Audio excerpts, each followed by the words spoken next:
अस्मद्गुरुभ्यो नमः। हरिः ओम्। वषट्ते विष्णवास कृणोमि तन्मे जुषस्व शिपिविष्टः हव्यम् वर्धन्तु त्वा सुष्ठुतयो गिरो मे यूयं पात स्वस्तिभिः सदा नः। हरिः ओम्। श्रीमान् वेङ्कटनाथार्यः कवितार्किककेसरी वेदान्ताचार्यवर्यो मे सन्निधत्तां सदा हृदि उपवीतिनमूर्ध्वपुण्ड्रवन्तं त्रिजगत्पुण्यफलं त्रिदण्डहस्तं शरणागतसार्थवाहमीडे शिखया शेखरिणं पतिं यतीनां। नमः सर्वेभ्यः.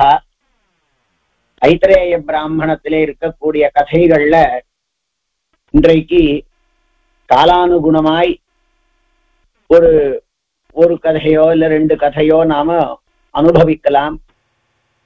இந்த கதை புரோகிதர்களினுடைய பெருமையை காண்பிக்க கூடியது, புரோகிதர்கள் எப்படி இருக்கணுங்கிறத காண்பிக்க கூடியது. புரோகிதர் அப்படின்னு சொன்னாலே நமக்கு நமக்கு முன்னாடியே நமக்கு ஹிதத்தை பண்ணுபவர்கள், ஹிதத்தை எண்ணுபவர்கள், சிந்திப்பவர்கள் அப்படின்னு அர்த்தம். அப்படிப்பட்டதான உத்கிருஷ்டமான ராஜாக்களுக்கெல்லாம் ராஜ புரோகிதர்கள், சூரிய குலத்திற்கு வசிஷ்டாதிகள் எல்லாம் எழுந்தருளி இருந்திருக்கிறார்கள். அவளுக்கு நன்மை பயக்கக்கூடிய எல்லா செயல்களையும் இவாளே சொல்லி பண்ணி இருக்கிறார்கள்.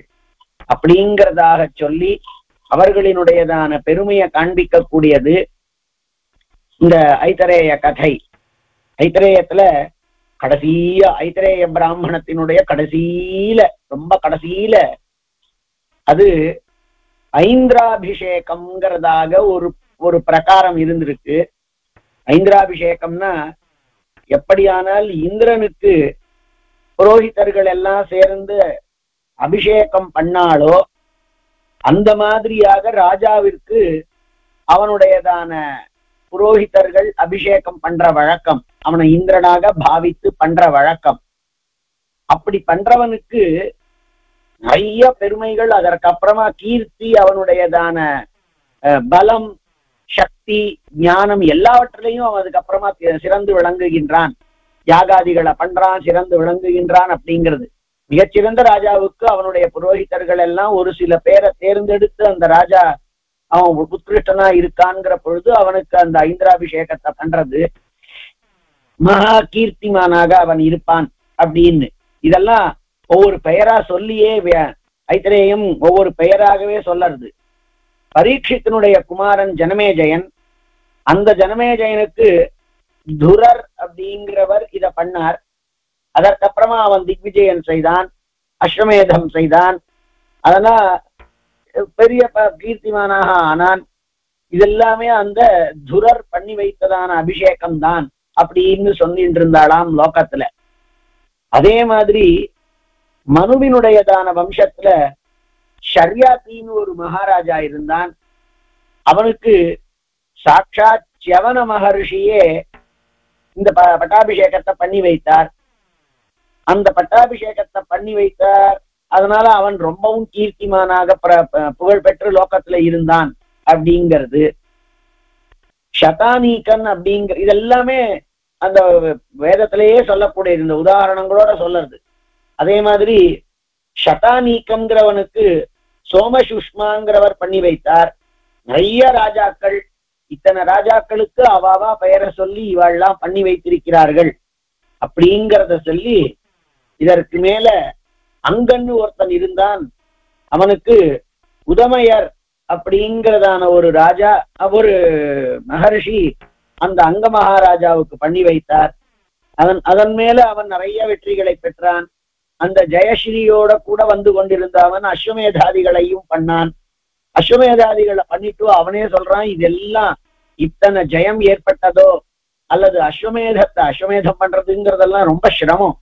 அந்த அஸ்வமேதத்தை பண்ணி சகல லோகத்தையும் ஜெயித்து அஸ்வமேதத்தை பண்றதோ எல்லாமே நீர் பண்ணி வைத்திருக்க கூடியதான அந்த ஐந்திராபிஷேகத்தினாலதான். உமக்குன்னு அடியேன் என்ன பண்ண முடியும், கைமாறுன்னு தெரியவில்லை அப்படின்னு ஒரு கைமாறு இந்த அங்கன் காணகில்லேன் அப்படின்னு சொல்லிட்டு இருந்தான்.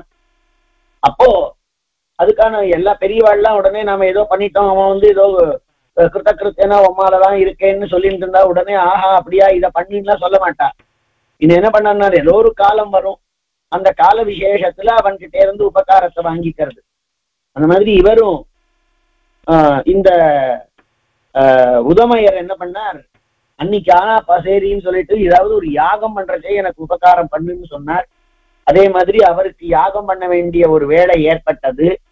அப்போ ராஜா அவர்கிட்ட போய், அதாவது இந்த அங்க மகாராஜா அவர்கிட்ட போய், நீர் எந்த யாகம் பண்றீரோ அந்த யாகத்திற்குரிய எல்லா செல்வங்களையும் நானே உமக்கு கொடுக்கிறேன், அத்தனை விதமான யாகத்திற்கும் நானே செலவு பண்ணி எல்லாத்தையும் நான் பண்றேன் அதுதான்னு சொன்னாளா.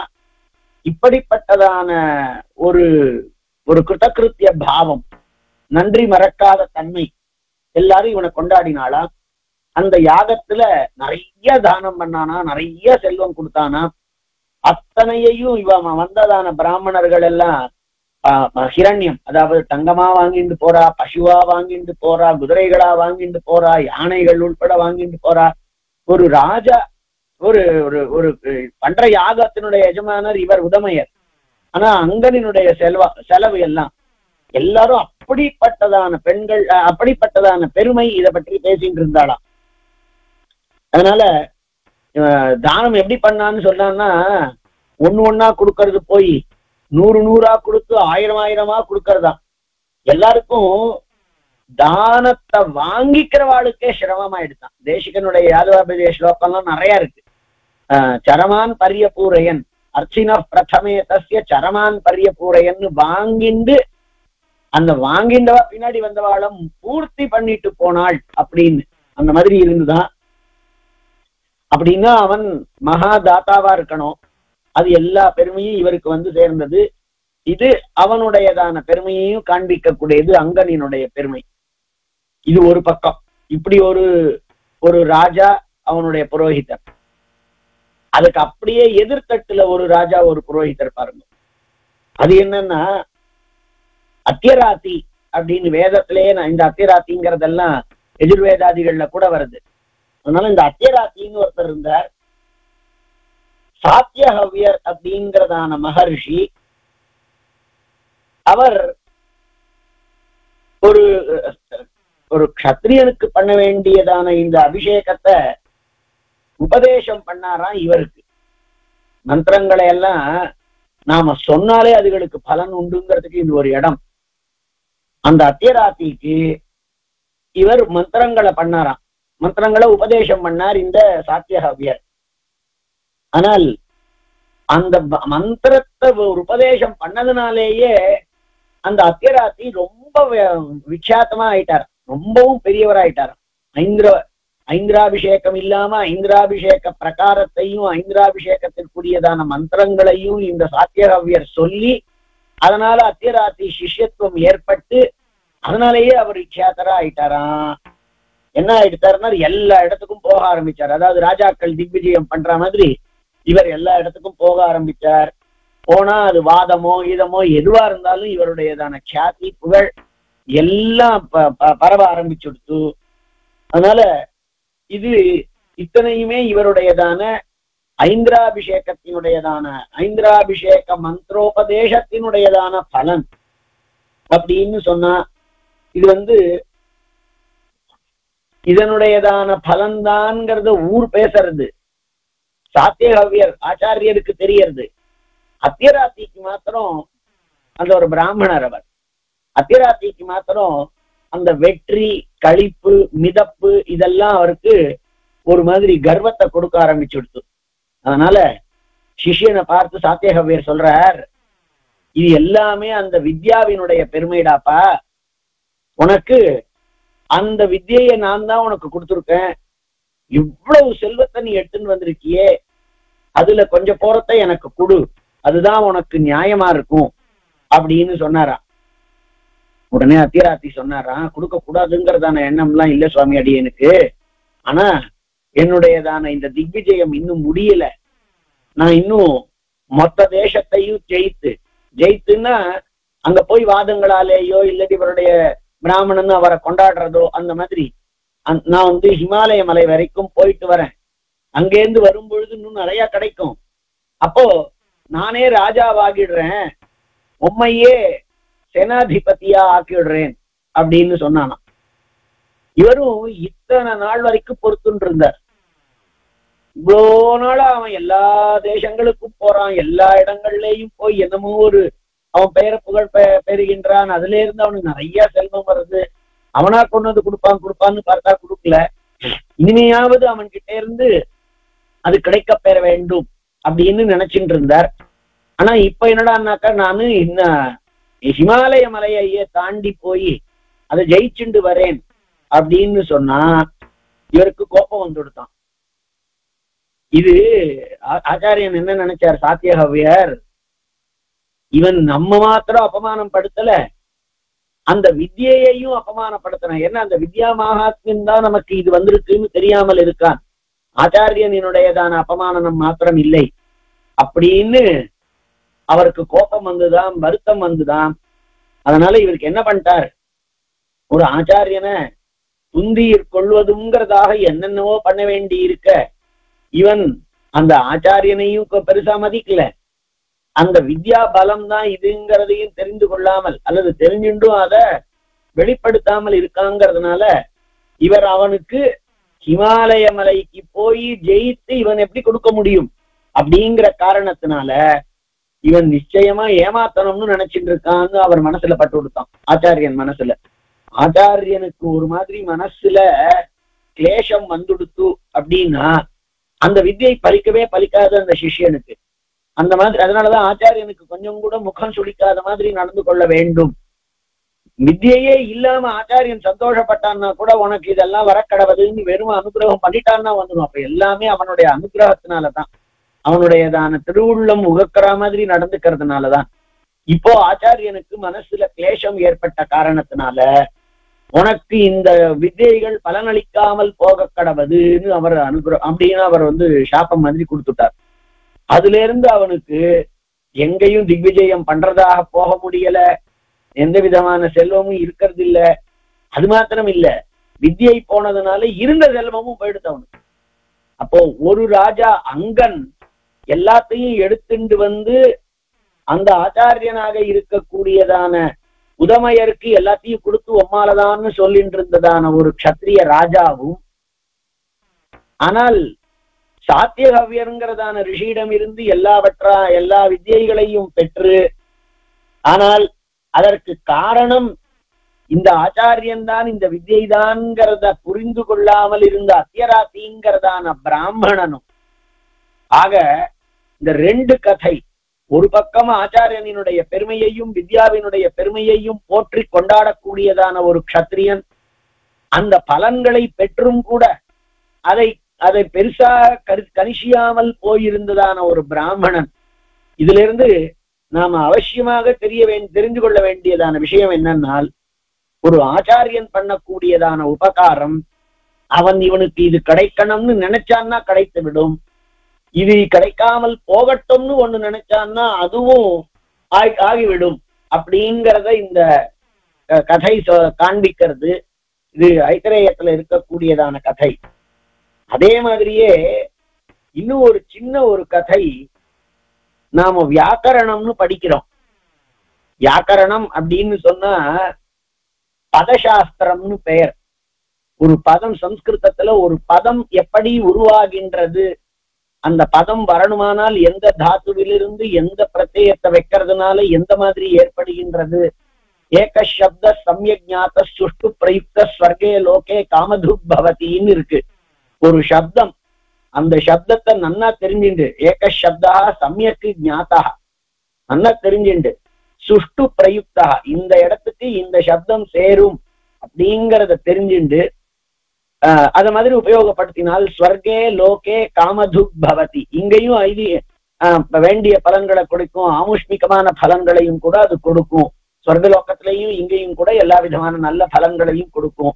அதனால காமான் துக்தே விப்ரகர்ஷத் யலக்ஷ்மி அப்படின்னு சாதுவாதங்கள் எல்லாம் எல்லா விதமான நன்மைகளையும் பயக்குங்கிறதெல்லாம் காண்பித்திருக்காள். அந்த மாதிரியானதான வியாக்கரணம். என்னத்துக்கு இந்த வியாக்கரணத்தை பத்தியதான பேச்சு வந்தது அப்படின்னா, ஒரு காலத்துல மந்திரங்கள் எல்லாம் கலந்த கட்டியா அதுக்கு ஸ்வரம் எப்படி, என்ன ஏது, எப்படி வந்திருக்கு, அதுக்கு என்ன அர்த்தம் அப்படிங்கறதெல்லாம் தெரியாம எல்லாமே ஒரு பதமோ ஒரு பதத்துல இருக்கக்கூடியதான வாக்கியத்துல எது பதம் எங்க பிரியணும், அதுக்கு என்ன அர்த்தம், என்ன ஸ்வரம், இப்படி எல்லாம் தெரியாம ரொம்ப கலந்த கட்டியா இருந்திருக்க கூடியதான காலத்துல தேவதைகள் எல்லாருமாக போய் தேவதைகளுக்கு அது புரியாத காரணத்தினால இந்திரனிடத்துல போய் இதை நீங்கோ பிரிச்சு கொடுக்கணும், இந்த பதத்தை இப்படிப்பட்டது அப்படிங்கிறதாக நம்மளுக்கு அறிந்து கொள்ற மாதிரி புரிஞ்சுக்கிற மாதிரி பண்ணி கொடுக்கணும், இந்த உபகாரத்தை பண்ணணும்னு கேட்டாலாம். உடனே இந்திரன் அதற்காக வியாக்கரணம் ஒன்று பண்றான். அதுக்கு ஐந்திரம் வியாக்கரணம், 9 வியாக்கரணங்கள், ஐந்திரம் சாந்திரம் காஷ கிருச்சனம் கௌமாரம் சாகட்டாயனம் சாரஸ்வதம் சாபிஷலம் சாகலம் பாணினீயகம் அப்படின்னு 9 வியாக்கரணங்கள். அதுல ஐந்திர வியாக்கரணம், இதையே வேதத்திலேயே கூட வாக்வா ஏஷா யதை இந்திரவா யவஹா அப்படின்னு ஆரம்பிக்கிறது, அந்த அப்படிங்கிறதான இடத்துல எல்லாம் காண்பிக்கிறது. அந்த அந்த வியாக்கரணம்னா இந்த மாதிரி இருக்கக்கூடியது இன்ன தாத்துல இருந்து வந்திருக்கு, இன்ன பிரத்யத்தோட வந்திருக்குங்கிறது அப்படிங்கிறதான விஷயங்களை எல்லாம், இதுக்கு இன்ன அர்த்தம் இந்த தாத்துவில இருந்து வந்ததுனால அப்படிங்கிறதான விஷயங்களை எல்லாம் நன்னா முதல்ல பண்ணி காண்பித்தானாம் இந்திரன். அதனால அதுக்கு வியாக்கரணம் அப்படி அந்த பிரித்து உணர்த்தி காண்பிக்க கூடியதுனால அதுல இருந்து தேவதைகளுக்கு உபகாரம் வந்தது, பெரிய உபகாரம் ஆச்சுது. அர்த்தங்களினுடைய ஞானம் வந்தது, ஸ்வரத்தை பற்றியதான ஒரு புத்தி வந்தது. அதை இந்த இடத்துல இப்படி சேர்க்கணும், இப்படி பண்ணணும், இந்த சந்தி, இந்த மாதிரி விக்கிரக வாக்கியம், இந்த மாதிரியானதான சமாசம், அதுக்கு இப்படி அர்த்தம் சொல்லணும், சமாசத்துல இதுக்கு இந்த இடத்துல ஸ்வரம் அப்படிங்கிறதான அத்தனை விஷயங்களை ஒரு வாக்கியத்துல வரும்பொழுது இப்படி வரணும், அப்படிங்கிறதுல இத்தனாவது விபக்தி வரணுங்கிறதான இத்தனை விஷயங்களையும் அவ புரிஞ்சுண்டாளாம். அதனால இந்திரனுக்கு பெரிய தன்யவாதங்கள் அவர் சொன்னா. உடனே இந்திரன் சொல்றான், எனக்கு இந்த மாதிரி பண்ணதுக்காக ஒரு வரம் வேண்டும்னு கேட்கிறான். எல்லா இடத்துலயும் தேவர்கள் எல்லாம் ஒரு வர வினிமயத்தினாலதான் இந்த காரியங்களை எல்லாம் பண்ணுவா. என்னது அப்படின்னார், வாயுவுக்கு மிகப்பெரியதான வேகமானதான கதி, வேக கதி அவனுக்கு. வாயுவை க்ஷேபிஷ்டா தேவதா அப்படிங்கிறது, மகா வேகமாக போகக்கூடியவன், சதா கதி, எப்பொழுதுமே சஞ்சரித்து கொண்டிருக்கக்கூடியவன், எப்பொழுதுமே இருக்கக்கூடியதான வாசனையோ துக்கமோ நாற்றமோ இதெல்லாத்தையும் வேண்டியதான அளவுல நமக்கு நன்மை பயக்கக்கூடியதாக லோகத்துக்கு செய்யக்கூடியவன். அவனுக்கு சோமரசத்தை முதல்ல கொடுக்கறது அப்படிங்கிறதான ஒரு வழக்கம் இருந்தது வாயுவுக்கு.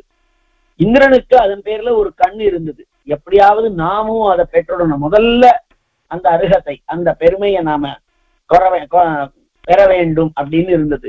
அதனால இந்த வியாக்கரணம் பண்ண உடனே அவன் சொன்னானா, நீங்க வாயுவுக்கு கொடுக்கறத கொடுங்க, அவனுடைய முதல் பகுமானத்துல எந்த விதமானதான சர்ச்சையும் இல்லை, ஆனா அதோட கூட சேர்த்தே எனக்கு கொடுக்கணும் அப்படிங்கிறதாக இப்படி சொன்னானா. அதனால ஐந்திராவாயவாகா அப்படிங்கிறது, எதை ஐந்திரவாயவாகா அப்படிங்கிறது வாயுவுக்கும் இந்திரனுக்குமாக சேர்த்து கொடுக்கிறது அப்படிங்கிறதாக அந்த வியாக்கரணம் பண்ணதினுடையதான பலனாய் இவனுக்கும் வாயுவோட சேர்த்து கிடைக்க பெற்றது இந்த சோமரசம் அப்படிங்கிறது. இது என்னதுன்னா, அந்த பகுமானத்தை பெறணும், அதுவும் சோமரசத்தினுடையதான பானம். அந்த அவனுக்கே இந்திரனுக்கே ரொம்பவும் சோமரசத்துல நாட்டம் உண்டு. எதுவா இருந்தாலும் எனக்கு சோமம் கொடுங்கோன்னு சொல்லக்கூடியவன். அந்த சோமத்திலேயும் முதல்ல மற்ற யார் கையும் பட்டும் அவளுக்கு போய் அவளினுடைய சேஷம்ங்கிறது இல்லாமல் தான் அதை அனுபவிக்க வேண்டும்ங்கிறதான எண்ணம் கொண்டிருந்தான். இப்படி ஒரு பக்கம் ஆச்சாரியனுக்கும் சிஷ்யனுக்கும் அந்த வித்யாவிற்குமா இருக்கக்கூடிய பலன்களை சொன்னதான ஒரு கதை. இன்னொரு இடத்துல ஐத்தரேயமானது தேவாவை சோமஸ்ய அப்படிங்கிறதான ராஜ்யா அக்ரபேயே ந சமபாதயன் அப்படிங்கிறதான இடத்துல யாருக்கு முதல் சோமபானத்தினுடையது அப்படிங்கிறதுக்கு ஒரு போட்டி வச்சா, அந்த போட்டியில வேகமா யார் போறாங்கிறதுல இந்திரனுக்கு வாயுதான் அதுல ஜெயித்தான். அதனால அவனுக்கு வந்தது. அவனிடத்துல இந்திரன் வந்து எனக்கும் நானும் ஜெயிச்சதாக வச்சிருந்து எனக்கும் சேர்த்து கொடு அப்படின்னு சொன்னான். அவன் இந்திரன் அந்த மாதிரி எல்லாம் ஒத்துக்கலையான் வாயு. அப்புறமா மறுபடியும் அவ்வளவு கொடுக்க வேண்டாம், எனக்கு பாதி கொடு அப்படின்னானா, 1/3 பங்கு கொடு அப்படின்னானா. கடைசியில இப்படி பேரம் பேசி 4ல் 1 பங்கு குடு, 1/4 பகுதி குடுன்னு சொன்னானா வாயு ஒத்துண்டானா அப்படிங்கறதெல்லாம் வேதத்துல அங்க இருக்கக்கூடியது. எப்படியோ கடைசியில வியாக்கரணத்தை பண்ணி, வியாக்கரணம் இருக்கிற சாஸ்திரங்களுக்குள்ளேயே ரொம்பவும் முக்கியமானதான சாஸ்திரம், பேசுறதுக்கு ரொம்பவும் முக்கியமானது, ஞானத்திற்கு எழுதுவதற்கு விஷயத்தை தெரிஞ்சுக்கிறதுக்கெல்லாம் முக்கியமானது. அப்படிப்பட்டதான சாஸ்திரத்தை பண்ணி அவன் அந்த வாயுவோட கூட சேர்ந்து அந்த முதல் பகுமானத்தை வாயுவோட சேர்ந்து பெற்றான் அப்படிங்கிறத காண்பிக்கிறது. அப்போ சாஸ்திரத்தினுடையதான அங்க வித்யாவினுடைய பிராதானியம் சொன்னோம். இங்க அதனால அவனுடையதான நம்ம சாஸ்திரம் வேண்டிய பலன் இப்ப சொன்னோம் இல்லையோ, சொர்க்கே லோகே காமதுக் பவத்தின்னு, அந்த மாதிரி இந்த லோகத்துல அவனுக்கு அது யாகத்துல அவனுக்கு முதல் பகுமானத்தை வாங்கி கொடுத்தது. நல்ல பதங்களை உபயோகப்படுத்தினால் எல்லார் மனசு குளிரும், அதனால எல்லாரும் அனுகிரகிப்பாள், அதனால இதர லோகத்திலேயும் கூட சௌக்கியமாக இருப்போங்கிறதாக சாஸ்திரம் எல்லாம் சொல்லுறது. இப்படி இன்றைக்கு 2 கதைகள், இந்திரன் முதல் பகுமானத்தை வியாக்கரணத்தை பண்ணி பெற்றதும், அத்தியராத்திங்கிறவனுடையதான குரு பகுமானத்தை விட்டதனாலே ஏற்பட்டதான வித்யா மகாத்மியம் குறைஞ்சு போனதும், அங்கன் முதலியவன் அந்த ராஜா அந்த தன்னுடைய ஆச்சாரியனிடத்துல எப்பொழுதுமே உதமையர்கிட்ட அனுகிரகத்தை பெற்று இருந்ததுங்கிறதாக இந்த சரித்திரங்கள் எல்லாம். அதனாலே வரக்கூடியதான பல வகைப்பட்டதான பாடங்களை நாம பெற வேண்டும், ஆச்சாரிய பக்தியை கொள்ள வேண்டும், வித்யாவினிடத்திலே நாம் மரியாதையோட இருக்க வேண்டும். எந்த ஒரு காரியத்தை பெற்றாலும் பண்ணாலும் கூட அது சர்வலோக ஹிதமாக இருக்கணுங்கிறத நாம தெரிந்து கொள்ளுகின்றோம்.